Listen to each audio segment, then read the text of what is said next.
So, let's talk about a real historical mystery. We're heading back to ancient Egypt's 6th Dynasty to figure out a fascinating puzzle. How did an empire, at the absolute peak of its power, accidentally lay the groundwork for its own collapse? And believe it or not, our whole story today is laid out right here on this one chart. At first glance, you see a story of powerful kings, huge pyramids, and amazing organization. But if you look closer, hidden in these symbols is the recipe for how it all fell apart, a story of how power started to unravel from the inside. And that really gets to the heart of what we're talking about today. It's a paradox that has tripped up empires for, well, forever, and the 6th Dynasty is just a perfect case study. How can the very thing that makes you strong become your most fatal flaw? Okay, so let's set the scene. We're starting at a time when things were good. I mean, really good.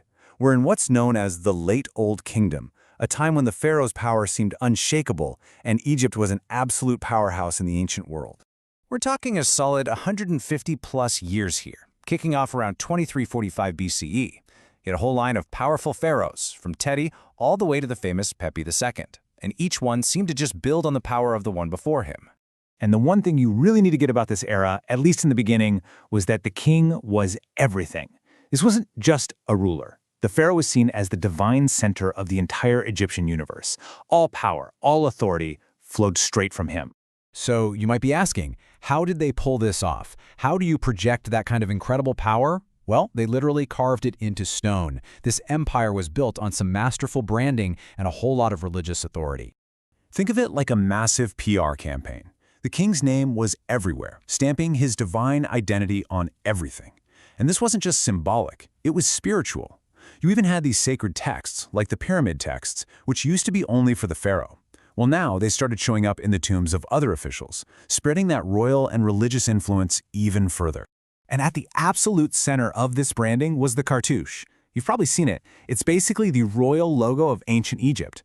By putting that oval ring around the king's name, it was a declaration that his rule covered the entire known world. When you saw that symbol, you knew exactly who was in charge.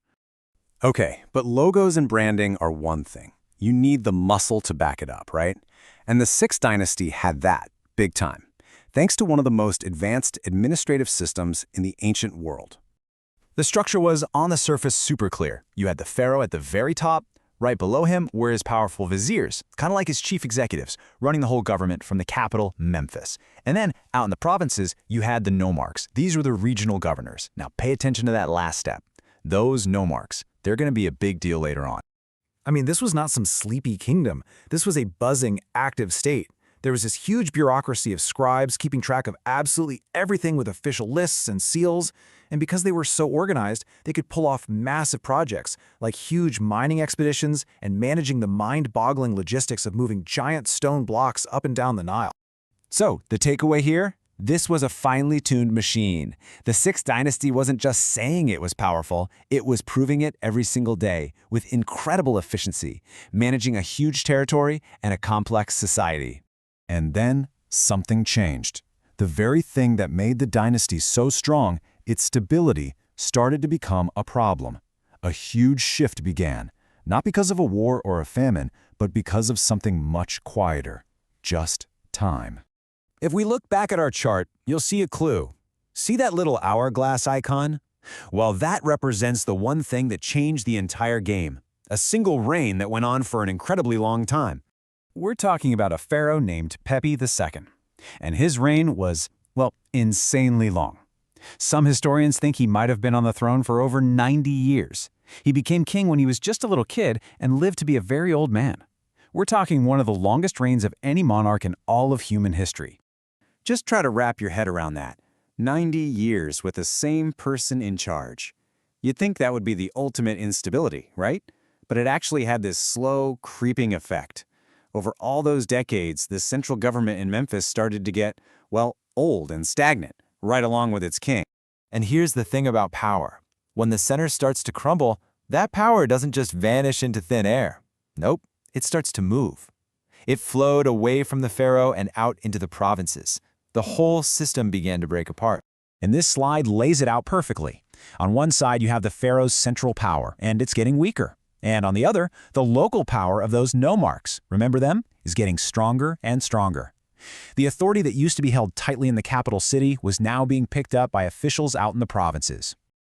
And we know this isn't just a theory because they left receipts. The evidence is right there in the archaeology. All of a sudden, these provincial governors started building bigger, more elaborate tombs for themselves. They started giving themselves fancy titles that used to be only for the top officials in the pharaoh's court. They were basically becoming little local kings. Which, brings us right back to the main point from our source material. The entire story of the Late Old Kingdom is the story of that one huge transition. It starts with absolute, rock-solid kingship, and it ends with clear signs that everything is decentralizing. All right, so let's do a quick play-by-play of how this all went down. You start with a powerful, godlike king. He builds a huge, efficient system to project his power. But then, that king stays on the throne for an impossibly long time, and the center begins to weaken. That's the moment when those ambitious local officials step in to fill the power vacuum, and the very foundation of the kingdom starts to shift. And that's it. That is the great, ironic twist of the 6th Dynasty.